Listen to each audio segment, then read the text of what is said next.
നെഹെമിയ 5-ാം അധ്യായം. ദരിദ്രരുടെ പരാതി. ജനത്തിൽ പലരും സ്ത്രീ പുരുഷ ഭേദമന്യേ യഹൂദ സഹോദരന്മാർക്കെതിരെ ആവലാതി പറഞ്ഞു. ചിലർ പറഞ്ഞു, പുത്രി പുത്രന്മാരടക്കം ഞങ്ങൾ വളരെ പേരുണ്ട്, ജീവൻ നിലനിർത്താൻ ഞങ്ങൾക്ക് ധാന്യം തരുക. മറ്റു ചിലർ പറഞ്ഞു, ക്ഷാമം നിമിത്തം വയലുകളും മുന്തിരിത്തോപ്പുകളും വീടുകളും ഞങ്ങൾ ധാന്യത്തിനു വേണ്ടി പണയപ്പെടുത്തി.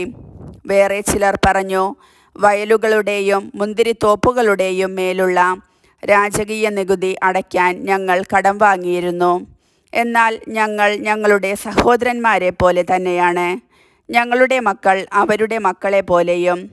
എന്നിട്ടും ഞങ്ങളുടെ പുത്രിപുത്രന്മാരെ ഞങ്ങൾ അടിമത്തത്തിലേക്ക് തള്ളിവിടുന്നു. ഞങ്ങളുടെ പുത്രിമാരിൽ ചിലർ അടിമകളായി കഴിഞ്ഞിരിക്കുന്നു. ഞങ്ങൾ നിസ്സഹായരാണ്. ഞങ്ങളുടെ വയലുകളും മുന്തിരിത്തോപ്പുകളും അന്യാധീനമാണ്. അവരുടെ ആവലാതി കേട്ട് എനിക്ക് കോപം തോന്നി. പ്രമാണിമാരുടെയും സേവകന്മാരുടെയും മേൽ കുറ്റം ആരോപിക്കാൻ ഞാൻ തീരുമാനിച്ചു.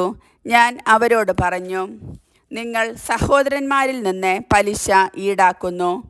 അവർക്കെതിരെ ഞാൻ സഭ വിളിച്ചുകൂട്ടി. ഞാൻ പറഞ്ഞു, ജനതകൾ വിലയ്ക്ക് വാങ്ങിയ യഹൂദ സഹോദരന്മാരെ കഴിവുള്ളിടത്തോളം നമ്മൾ വീണ്ടെടുത്തു. എന്നാൽ ഇനിയും നാം വീണ്ടെടുക്കേണ്ട വിധം നിങ്ങൾ അവരെ വിൽക്കുന്നു.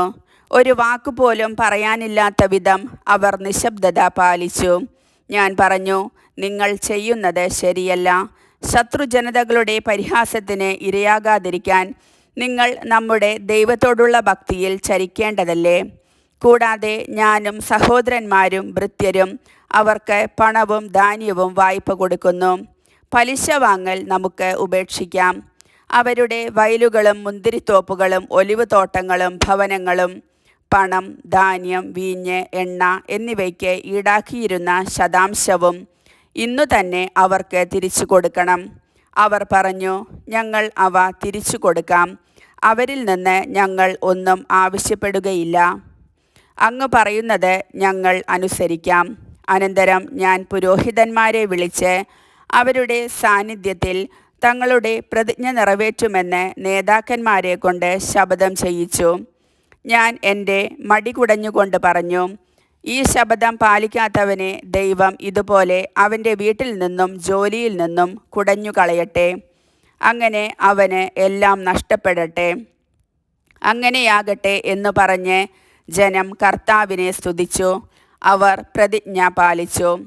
അർത്താക്സർക്സസ് രാജാവിൻ്റെ 20-ാം ഭരണവർഷം ഞാൻ യൂദായിൽ ദേശാധിപതിയായി നിയമിക്കപ്പെട്ടതു മുതൽ അവൻ്റെ 32-ാം ഭരണവർഷം വരെ 12 വർഷത്തേക്ക് ഞാനോ എൻ്റെ സഹോദരന്മാരോ ദേശാധിപതിക്കുള്ള ഭക്ഷണവേതനം വാങ്ങിയില്ല. എൻ്റെ മുൻഗാമികളായ ദേശാധിപതികളാകട്ടെ ജനത്തിൻ്റെ മേൽ ഭാരം ചുമത്തുകയും 40 ഷെക്കൽ വെള്ളിക്കു പുറമെ ഭക്ഷണവും വീഞ്ഞും ഈടാക്കുകയും ചെയ്തു. അവരുടെ സേവകർ പോലും ജനത്തെ ഭാരപ്പെടുത്തി. എന്നാൽ ദൈവത്തെ ഭയപ്പെട്ടതിനാൽ ഞാൻ അങ്ങനെ ചെയ്തില്ല. ഞാൻ മതിൽ പണിയിൽ ദത്തശ്രദ്ധനായിരുന്നു. ഞാൻ വസ്തുവകകൾ സമ്പാദിച്ചില്ല. എൻ്റെ ഭൃത്യന്മാരും ഈ ജോലിയിൽ ഏർപ്പെട്ടു. ചുറ്റുമുള്ള ജനതകളിൽ നിന്ന് വന്നവർക്ക് പുറമെ യഹൂദരും അവരുടെ നായകന്മാരുമായി 150 പേർ എന്നോടൊത്ത് ഭക്ഷിച്ചിരുന്നു.